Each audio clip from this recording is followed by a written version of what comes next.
Okay, students. So now we will talk about another law which is again related to short run.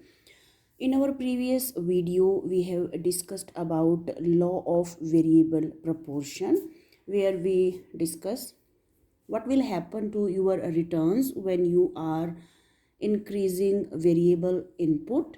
So how it will affect your return.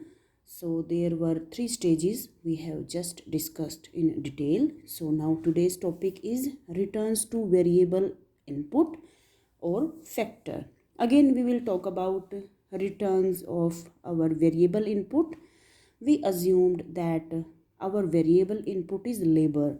So if we are keeping capital as constant input and increasing labor as variable input, so what will happen to our returns? So these returns may be increasing, decreasing, or constant.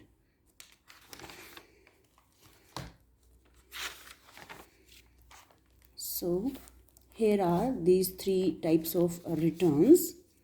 You can see here what is meaning of law of increasing returns, as it is written here that when more and more unit of variable factor is employed while other factors remain fixed, there is increase in production at increasing rate. Means every variable factor which is employed will be adding more in total production than previous units of factor or labor. So this is case of increasing return. This is case of decreasing return. You will see that all statement is same, only one word is changed, that your total production will increase at decreasing rate. Here you can see case of constant return, and again only one word is changed, that is your return will be increasing at constant rate. Okay, so these are three cases in case of returns to variable input. So before I explain you shapes of total production and marginal production, let's talk about reason behind increasing, decreasing, or constant returns. Let's talk about the reason. So here are the reasons. Okay, in this analysis, we talk about what is happening to your returns when you are increasing variable input while keeping your fixed input same. Actually, there is always a best input ratio. I mean to say, one capital may be suitable to be used by 5 laborers, suppose. So here, in this case, our best ratio will be 1 capital and 5 labor. So this is our best ratio. When we are operating on this ratio, our capital is perfectly utilized and our labor is also perfectly utilized. Means we are utilizing labor and capital properly if we are using them in this particular proportion. So this is the best ratio. But when we start increasing our labor, we start from here: 1 capital, 1 labor, then 1 capital, 2 labor, then 1 capital, 3 labor. So we are increasing variable input in this way, and finally we reach on a best ratio. Then we surpass the best ratio, means we will be reaching here like 1 capital and 10 labor, then 1 capital and 11 labor. So we are increasing supply of labor. So what will happen? Initially, when you are doing this, your returns will be increasing, and there will be a case where your returns are increasing at increasing rate. After surpassing this ratio, your returns will be increasing at a decreasing rate. And here somewhere there will be a situation where your returns are increasing at constant rate. So first of all, let's talk about why it is so. In short, I have written my reasons in these notes. First, law of increasing returns. First thing is division of labor and specialization. Initially, when you start employing your labor, first labor, second labor, third labor, earlier one labor was doing all types of activities which are related to your production. But when you increased your labor to two or three, now these types of things means tasks are divided among these labor. So you are approaching to a situation where one type of labor is doing one type of work only. So when you are approaching to that situation, every labor will become more productive, because now there is no need to change the work, means moving from one type of work to another type of work. There may be various types of jobs, tasks or works, like if we take example of a tailor shop. Now one type of labor is doing cutting only, one type of labor is doing stitching only, and third labor may be doing some other type of activity, maybe ironing the clothes. So these types of activities are distributed among these labor. So one labor is doing one type of task and he will become more specialized in that. So this is the first reason why increasing returns are there when initially we are increasing supply of labor. So it will happen due to division of labor and specialization. Second point is better utilization of fixed factor. Earlier, when one capital was used by one labor only, this labor cannot utilize this capital properly. But when you are increasing labor by 2, 3, 4, then you will see that there is better utilization of fixed factor. Because of that, you will get increasing returns.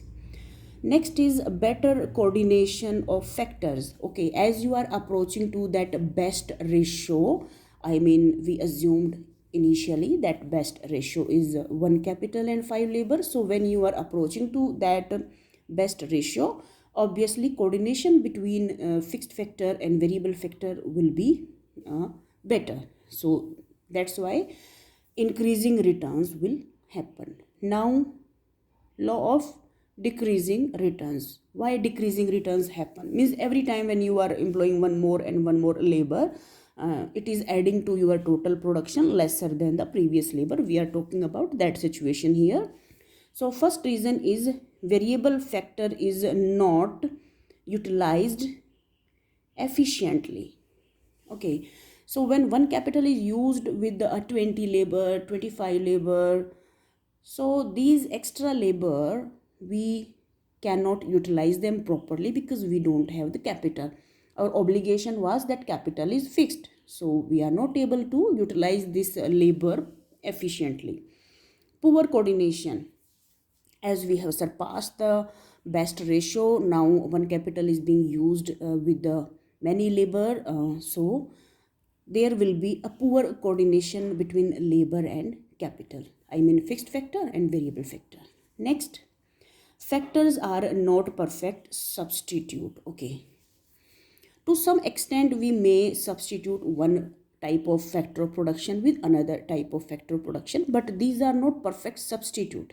So when capital is fixed but we are employing more and more labor, we will try to put our labor in work of the capital. Means we will try to get that work done by labor which was actually should be done by capital. So we are trying to substitute labor at place of capital. Means we are trying to substitute capital with labor, and labor is not perfect substitute of capital.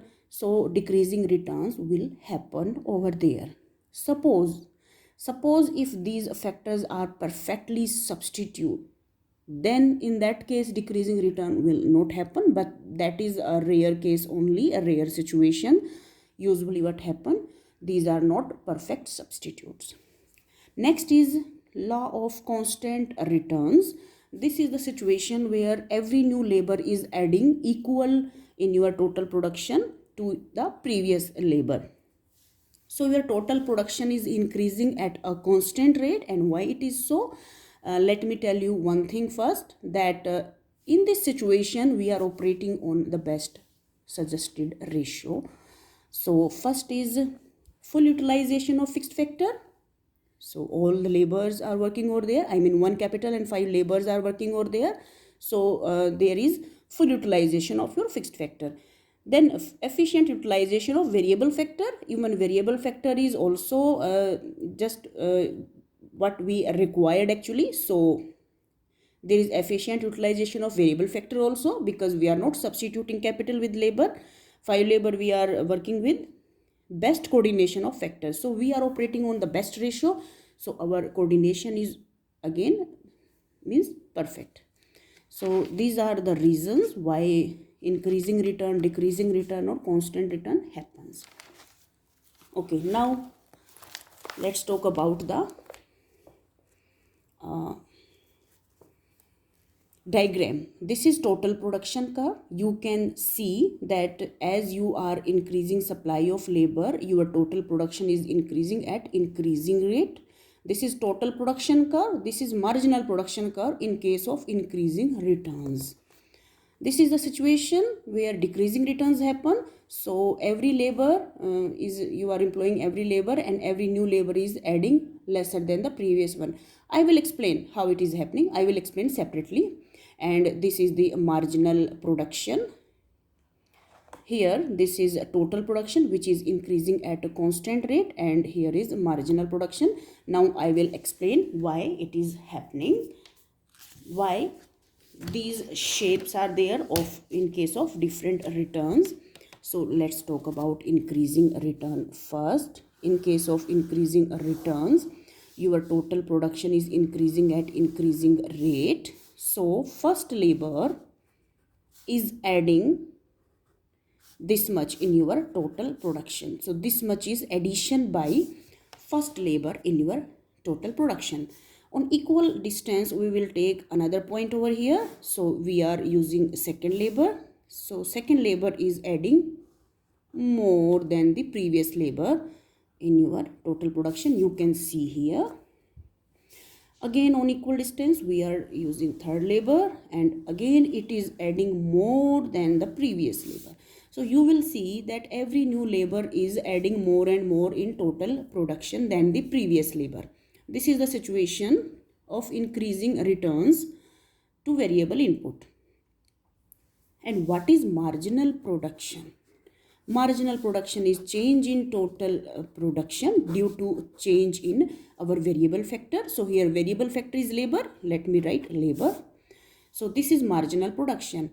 What is happening to your total production due to change in labor? And you can see this is increasing. So if I put these values, this value, this value and this value against first labor, second labor and third labor, so obviously your marginal production curve will be like this. This will be your marginal production.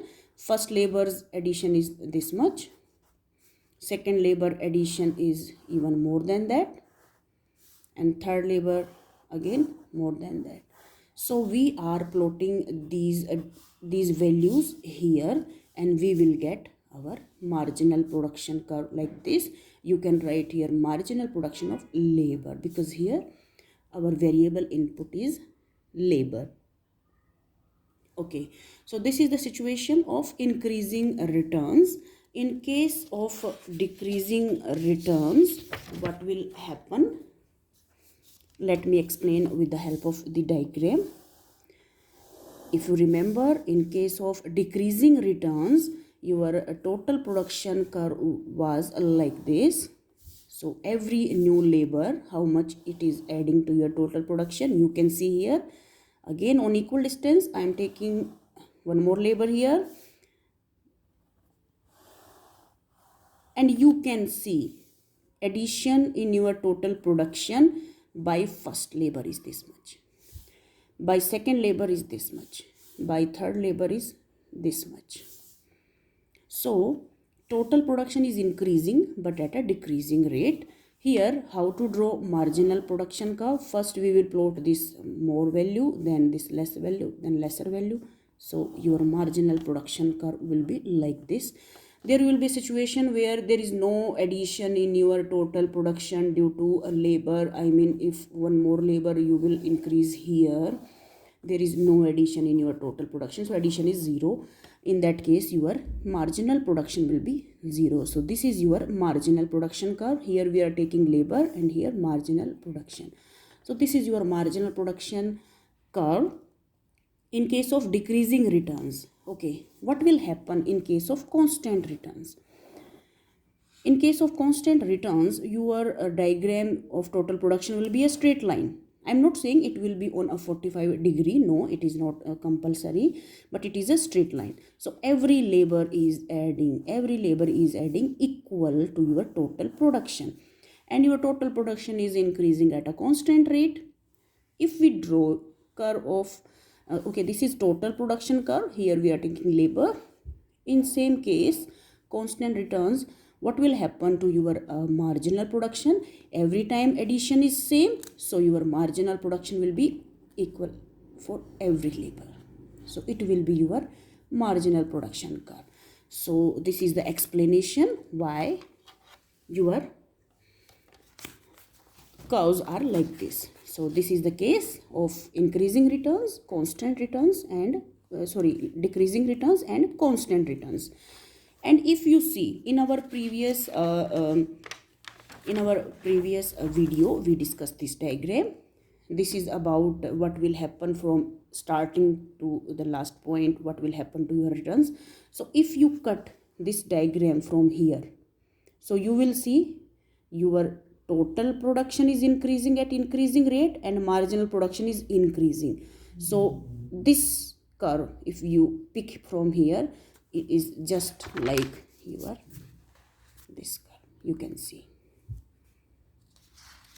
So this is also interesting fact.